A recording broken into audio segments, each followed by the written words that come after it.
Some of my best friends are 7 years old.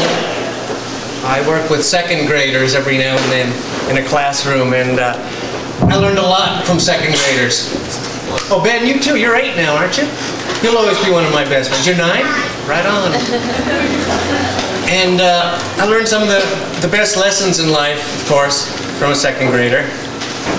But I just met this year's group of kids, and one of them, a little boy named Mohammed, has branded me officially old. You're old!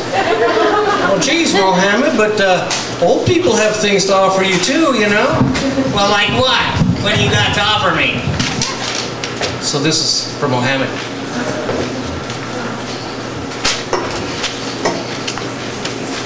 It's called Outhouse.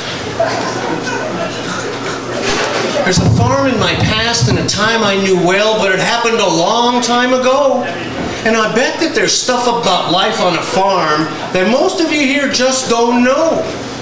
Oh, like don't let a goat sneak behind you, and don't dig a hole with a rake, and have warm hands when milking a sleepy cow. But those are mistakes that you'll make. See, back then we went to bed early. Television had not yet arrived, and back then I was the dishwasher. We didn't know we were deprived. But there's something that lately I'm missing, and I tried to tell this to my spouse, because I miss the odd joy as a young country boy of my late night trips to the outhouse. Oh, sure, city slickers think that's funny, to have to go outside to pee. But only those who love adventure know of this late night odyssey. I remember it like it was last night. Wake up in the night, gotta go. Step from dreamland to a dark and cold floor. Find some slippers and a fuzzy robe. And you walk through the dark house to the front door.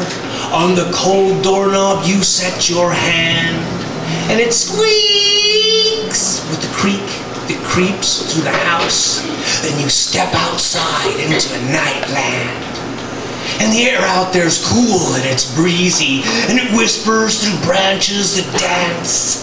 And you step on out into the coolness, stumbling on as if in a trance.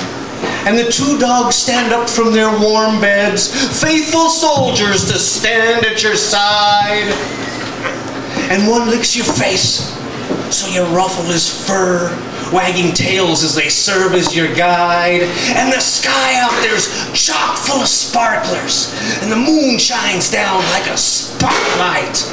And you tiptoe down paths lined with sleepy plants, your robe pulled around you real tight.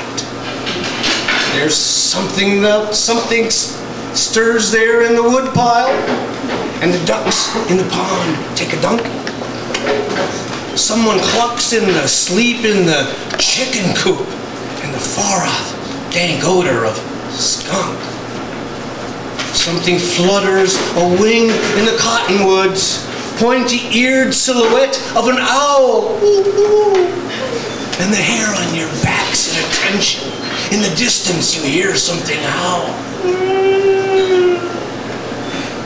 Trees are whispering all amongst themselves, see? Something skitters away to a bush, and the moon pulls a cloud over her nakedness, and the dogs move ahead, so you rush to a room down the field like a coffin, and a door with a creaky, loud hinge.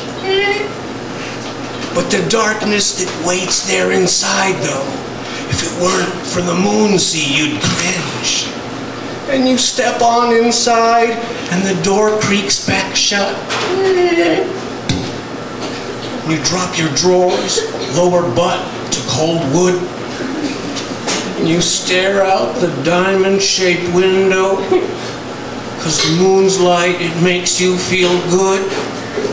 And you try not to think of the spider in the web in the corner up high, with a butt like a grape and 8 legs long and sharp, and you hope that it's sleeping tonight. And you hear the dog sniff around outside as your business drops deep in the ground. Then it lands with a splash, and a stinky poo pile echoes echoing a disgusting sound. But of course, once the gold fleece is captured, or you've cut off the Medusa's head, always again, once the dirty deed's done, turn around and go back to your bed. With the dog soldiers marching beside you, like a hero returning from war, you'll make your way back to the house once again, though later you might pee some more. Now I wake up at night with that urge, see, bumbling through the house to the pot, to pollute 5 gallons of good clean water and flush it away. I think not. So I step outside into the darkness to water the thorn bush out back. And I think back to days as the water flows and that trip to that old outhouse shack. Thank you.